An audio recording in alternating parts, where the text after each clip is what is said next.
여러분 안녕하세요. 윈도우스입니다. 자, 이번 시간에는 저번 시간에 저희가 리스트에 관련된 부분에서 개념적인 내용을 좀 말씀드렸고, 이제 좀 더 디테일하게 해당되는 내용에 대한 부분을 가지고 좀 설명을 좀 더 드릴게요. 이 리스트라고 하는 녀석을 처음 접하실 때는 좀 당황스러워요. 왜냐하면 지금까지 이런 녀석이 없었거든요. 엑셀에서의 관점에서 봤을 때 이렇게 좀 다양하게 표시가 되는 녀석이 없었어요. 엑셀 안에서 되게 저희를 그 엑셀의 사용자 입장에서 봤을 때 좀 저희를 당황스럽게 만드는 이유 중에 하나가 뭐냐면, 이 엑셀의 셀 안에 여러 개의 값이 어떤 구조화된 뭐 테이블 형태로도 이게 하나의 셀로 들어가거나 지금 말씀드린 리스트가 들어가거나 이런 것들에 대한 부분들이 좀 복잡하게 느껴지는 거죠. 왜냐하면 직관적이지 않잖아요. 예를 들어서 저희가 마우스를 클릭하거나 해당되는 내용에 대한 부분들을 이게 딱 화면상으로 표현해 주는 게 그냥 딱 직관적으로 보여주면 너무나도 이제 보기가 편리한데, 이 셀 안에 여러 개의 테이블이 들어가야 되고 리스트가 들어갈 수 있다라고 얘기를 해버리는 순간에 이제 저희는 머리를 엄청나게 굴려야 되는 거죠. 머리를 상상을 해야 되잖아요. 그러니까 이 머릿속에 있는 거를 이제 끄집어내고 그거를 구조화시켜서 어떤 결과를 도출한다는 것 자체가 상당히 많이 힘든 작업 중에 하나입니다. 자, 그래서 여러분들 좀 힘드시겠지만 이 개념을 여러분들이 잘 머릿속에 가지고 가셔야지만 앞으로 뒤에서 이루어지는 내용들이 절대 어렵지가 않거든요. 여기 기초가 없어버리면 나중에 뒷부분은 감이 엄두도 못 내요. 그런데 참 아이러니하게도 이 뒷부분에 대한 내용들을 하셔야지만 전반적으로 우리가 조금 더 폭넓게 이 녀석을 쓸 수 있는 구조가 바로 이렇게 될 수밖에 없습니다. 자, 제가 말씀드렸다시피 지금 말씀드린 내용에 대한 부분에서 저희 그 파워쿼리의 기능은 고작 해야, 그러니까 파워쿼리를 처음 보시는 분들이 파워쿼리를 대부분 다 뭐라고 말씀하시냐면 이거 어려운데? 라고 얘기를 하세요. 근데 그 어려운 이면의 뒷부분의 내용을 보시면 결국은 실적으로 어려워서 어렵다고 느끼는 게 아니라 처음에 엑셀을 하시는 분들의 입장에서는 인터페이스가 낯선 거예요. 좀 더 정확하게 얘기를 하게 되면 이 변환이라든가 열추가의 기능들은 엑셀에서 구현되는 것보다는 훨씬 더 고급스럽게 만들어 놨어요. 제가 보는 관점은 그렇거든요. 그런데 엑셀에 익숙하신 사용자분들의 관점에서 봤을 때 이 메뉴가 또 나왔잖아요. 익숙하지 않은 메뉴다 보니 이게 어렵게 느껴지시지만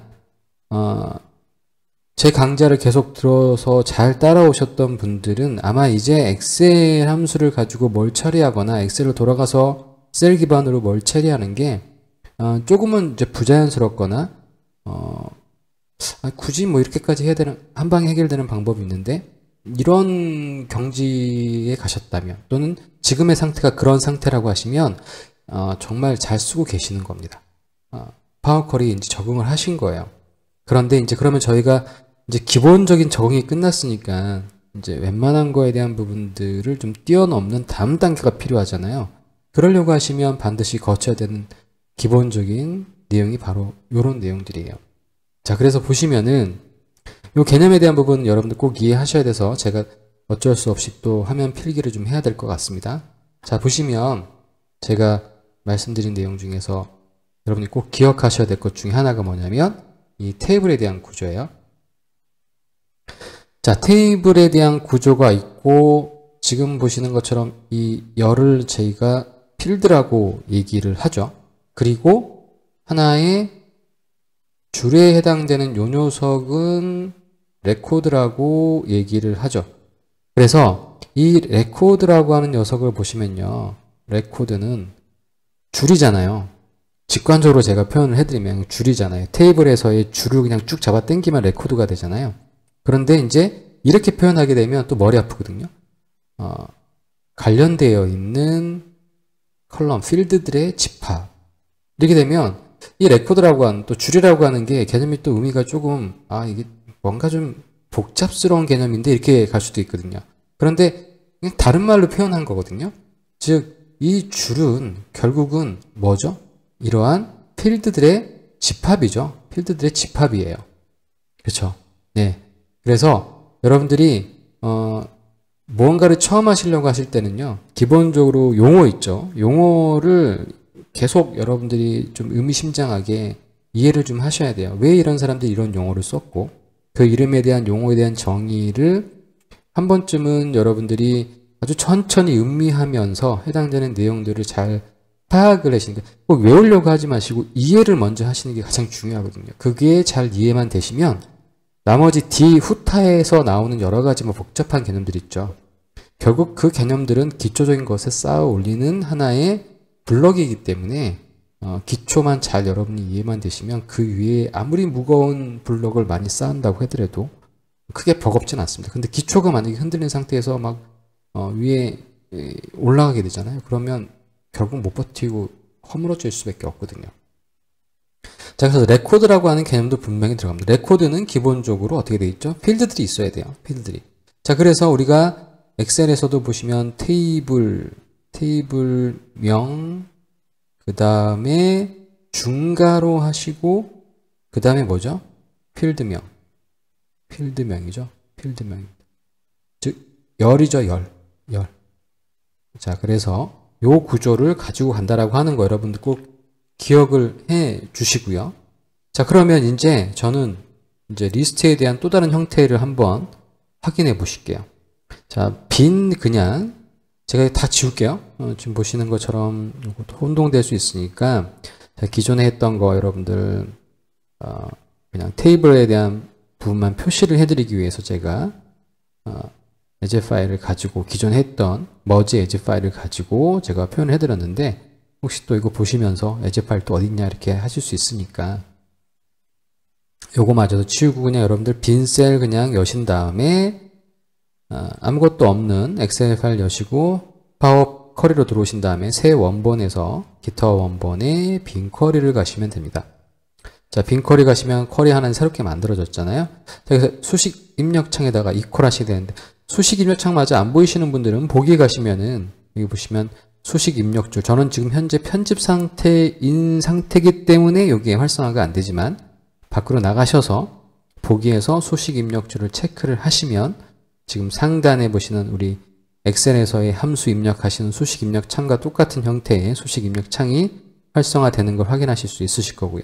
빈 쿼리에서 이퀄 하신 다음에 브라켓, 그러니까 갈매기 형태의 브라켓을 여러분이 여셔야 되죠. 그래서 여시면 지금 저처럼 안 나오시는 이렇게 자동으로 이게 안 되시는 분들은 엑셀 버전이고요. 오피스 365 버전은 인텔리전스 기능이 들어가 있기 때문에 MS에 좀 치사한 방법이지만 뭐 어쩔 수 없죠. 크게 뭐 중요한 건 아니니까요.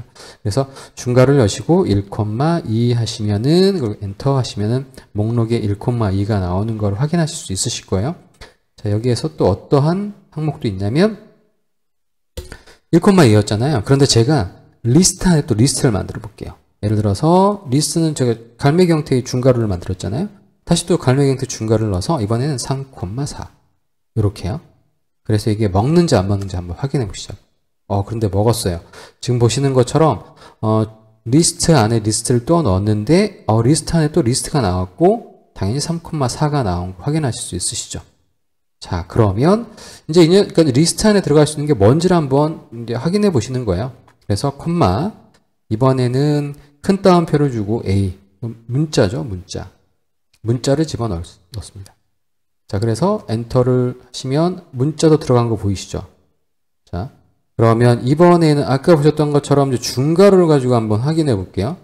자, 중괄호를 가지고 A는 1, B는 2. 근데 지금 보시는 것처럼 얘네들을 뭘로 연결했냐면 꺾은 중괄호로 연결했습니다. 꺾은 중괄호는 뭐라고 제가 말씀드렸죠? 필드죠, 필드. 테이블명, 필드명. 그러니까 필드가 A라고 하는 필드에 1을 집어넣고 B라고 하는 필드에 2를 집어넣어라 라고 하는 것과 똑같잖아요. 그래서 이렇게 입력하시고 엔터를 누르시면 얘가 뭐라고 표시가 되죠? 레코드라고 표시가 됩니다. 왜냐하면 필드의 집합이 결국은 뭐죠? 레코드라고 제가 말씀을 드렸었죠.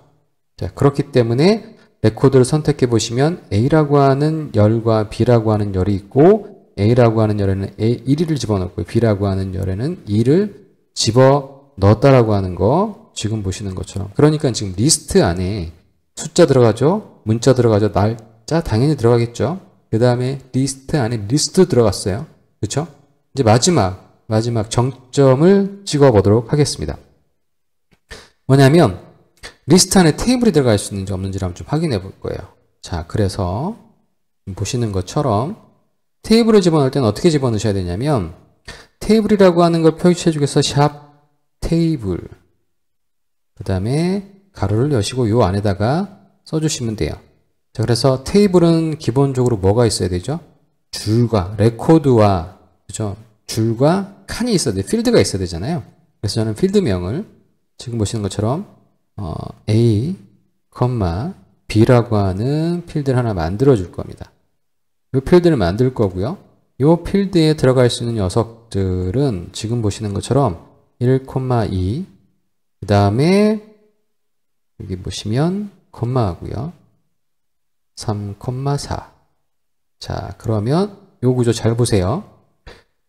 첫 번째 요 브라켓 리스트에 들어가 있는 거는 글머리에 해당되는 A하고 B라고 하는 글머리. 아, 근데 글머리 그러면 열인데 약간 브라켓 꺾은 중괄호를 하지 않았어? 그 약속인데. 근데 그거는 이 별도에 대한 부분이고요. 테이블에 구조화시킨 테이블의 범위에서는 지금 보시는 것처럼 샵 테이블, 그 다음에 테이블에 가로 열고 가로 닫고 여기까지가 하나의 이제 시작점이고 지금 보시는 것처럼 리스트 형태로 구분한다는 얘기죠. 자, 보시면 A, B라고 하는 녀석이 있고 그 열에는 A라고 하는 값에는 지금 어떻게 되어 있습니까? 두 개의 값이 들어가 있고 그렇죠? B라고 하는 거에는 또 두 개의 A라고 하는 첫 번째 줄에는 1, 두 번째는 2, B라고 하는 거에 첫 번째 줄에는 3, 두 번째 줄에는 4라고 하는 거에 대한 부분을 전체적으로 요게 값에 해당되는 녀석 이렇게 표시가 된 걸 확인하실 수 있으실 거예요. 자, 그래서 엔터를 눌러보시면 여기 보시는 것처럼 익스프레션 여기가 대문 문자니까요. 문자를 제가 이렇게 표현하겠습니다. 그러면 지금 보시는 것처럼 어떻게 되어 있습니까? 자, 보시면은 테이블에 A하고 B라고 하는 기본적인 문자 이름이죠. 열 이름이죠. 그래서 테이블이라고 하는 거 표시된 거 보이실 거고요. 자, 이렇게 찍어서 빈 공간을 찍으시면은 A열 만들어졌고요. B열 만들어졌고요. A열의 첫 번째 값은 기본적으로 지금 보시는 것처럼 1, 그죠? 1. 두 번째 값은 두 번째 줄이죠. 3. 그래서 A, B가 1, 2고요. 첫 번째 줄에 대한 값이요. 두 번째는 A, B의 값이 3, 4. 그래서 3, 4. 지금 보시는 것처럼 이렇게 거의 다 들어가죠. 기본적으로. 그러니까 리스트는 안에 리스트 안에 리스트가 들어갈 수도 있고 결국 테이블 안에 리스트가 들어갈 수도 있고 해당되는 내용에 대한 부분들 여러분들 확인해 보실 수 있으실 거예요. 자, 이렇게 리스트는 확장성에 대한 부분이 되게 뛰어나다. 그래서 해당되는 내용에 대한 부분들을 중간적인 매개체로 우리가 어떤 값을 만들어낼 수도 있고 그 안에 리스트가 들어갈 수도 있고 지금 보신 것처럼 레코드가 들어갈 수도 있고요. 테이블이 들어갈 수도 있다. 이건 제가 표현을 해드리기 위해서 리스트 표현했고 레코드도 표현했고 테이블도 표현했지만 이건 어떠한 것들이 들어갈 수 있냐지만 값이 지금처럼 이렇게 섞여 있는 경우는 거의 없습니다. 이런 경우는 없어요. 데이터 원본이. 그러니까 여러분 크게 혼동스러워하지 마시고 이런 것들에 대한 그러니까 리스트가 품을 수 있는 데이터의 형태가 또 무엇이 있을 수 있냐라고 하는 걸로 정리를 해주시면 좋을 것 같아요. 자, 그리고 리스트가 제가 말씀드린 것처럼 어떠한 의미를 내포하고 있다고 그랬죠? 기본적으로 순서가 있다고 제가 말씀드렸잖아요. 입력한 순서대로 1, 2, 3, 4, 5, 6 지금처럼 이렇게 보시는 것처럼 순서를 가지고 있어요. 하지만 그게 두드러지진 않지만 기본적으로 내포를 하고 있단 말이에요. 그래서 재밌는 기능 중에 하나가 뭐가 있냐면요. 리스트에서 정말 재밌는 기능 중에 하나가 자, 보시면은 예를 들어서 지금 보시는 것처럼 보세요. 여러분들 1 이렇게 돼 있잖아요. 그런데 1부터 제가 10까지 넣어야 돼. 그럼 1, 2, 3, 이렇게 넣어야 되잖아요.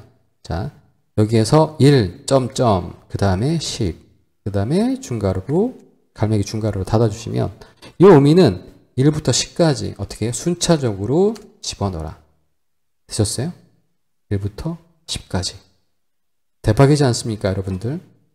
요거는 이제 파이썬에서도 보통 이렇게 표시를 하는 경우도 많아요. 그 다음에 점점 만약에 Z 이렇게 돼 있으면요. 이것도 됩니다. A, B, C, D, E, F, G. 그 다음에 지금 보시는 것처럼 Z까지. 자, 리스트 목록. 자, 그러니까 이 리스트라고 하는 녀석은 지금 저희가 이렇게 만들어주는 경우도 있었지만 이제 와서 좀 정리를 해드리면 이 리스트라고 하는 녀석은 저희가 여러분들 한번 보셨어요. 어디서 보셨냐면 우리 파워쿼리에서 뭔가 동쪽으로 바뀌는 거 해당되는 리스트 목록 우리가 데이터 유효성 검사에서 뿌려주기 위해서 중복 항목 제거하고 만들었던 드릴다운. 드릴다운을 시키면 걔가 뭘로 바뀌냐면 리스트로 바뀝니다. 그래서 저희가 파워쿼리에서 어떤 특정한 어떤 값을 표현해 주기 위해서 어떤 항목, 기준 항목들이죠. 범위라든가 뭔가 계산해야 되는 애들을 갖고 있어야 되는 부분들 보통 다 리스트로 만드는 경우가 일반적인 하나의 패턴이라고 보시면 될 것 같아요. 또는 지금 보시는 것처럼 이렇게 생성을 해내는 경우 있죠. 그래서 가장 대표적으로 생성을 해내는 경우 중에 하나가 뭐가 있냐면 바로 날짜를 생성하는 거예요. 시작일과 종료일을 지금 보시는 것처럼 시작일 점점 그 다음에 종료 일자를 집어넣게 되면 어떻게 됐습니까? 시작일부터 종료일까지 리스트가 만들어질 거고 이 리스트를 어느 하나의 항목에다가 조인을 해서 걸어버리면 어떻게 돼요? 해당되는 리스트에 대한 목록이 쭉 뿌려지겠죠.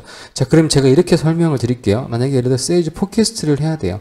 세일즈 포캐스트가 예를 들어서 뭐 5개월치는 저희는 해요.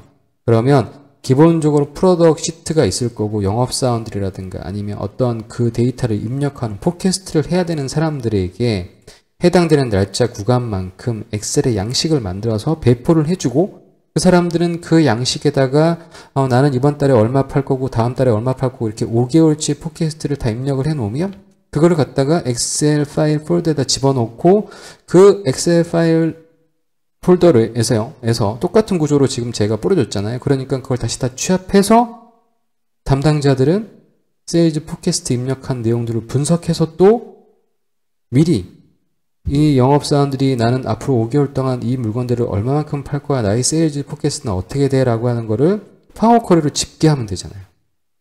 그러면 지금까지 말씀드린 것처럼 양식을 뿌려주는 양식, 기본적인 양식을 만드는 것도 파워쿼리를 처리하고요. 이 사람들이 다 입력한 것들을 어떤 특정한 폴더에다 집어넣는 것들도 파워쿼리를 처리하게 되면 엑셀을 가지고 기존에 이런 것들을 처리한다라고 하면 이거 정말로 시간이 많이 걸리고 또 어떤 폴더에다 집어넣어 언제까지 주기로 한 건데 사람이 그렇게 말을 잘 듣는 경우는 거의 없습니다. 뭐 기본적으로 어떤 조직인 간에 항상 그것 때문에 또 트러블이 생기는 경우도 많아요. 꼭 그 시간에 달라고 했을 때 주면 괜찮은데 안 주는 사람들이 분명히 많거든요. 바쁘다는 핑계로 조금만 배려를 하게 되면 상호간에 얼굴 붉힐 일도 없는데 근데 그런 것들이 이제 만연화되면 저 부서의 누구는 원래 저래 이렇게 돼버리면요 일하기 정말 힘들어지는 거죠. 그렇게 되면 거기에서 많은 부분들이 또 불협화음이 생기게 되는 그런 케이스도 많이 봤습니다. 그러면서도 불구하고 기업들은 리더십이니 뭐 코칭이니 이런 교육들을 또 하고 있어요. 참 어떻게 보면 좀 아이러니하죠. 이런 것들의 교육은 계속 이루어지고 있는데 실질적으로 그런 것들은 잘 개선되고 있지 않는. 아무튼 그 여담이었고 아무튼 이런 지금 말씀드리는 것처럼 이런 리스트를 저희가 활용함으로써 할 수 있는 내용들에 대한 부분들을 또 현업에서 어떤 케이스에서 이런 것들을 활용할 수 있는지에 대한 부분을 좀 말씀을 드렸어요. 자, 그러면 오늘 지금 보셨던 것처럼 이렇게 리스트에 대한 개념을 좀 여러분들이 좀 이해를 하시고 다음 시간에는 좀 더 구체적으로 이제 리스트를 보셨잖아요. 좀 더 구체적으로 이 리스트라고 하는 녀석을 도대체 어떻게 써먹을지를 보시면 여러분 깜짝 놀라실 겁니다.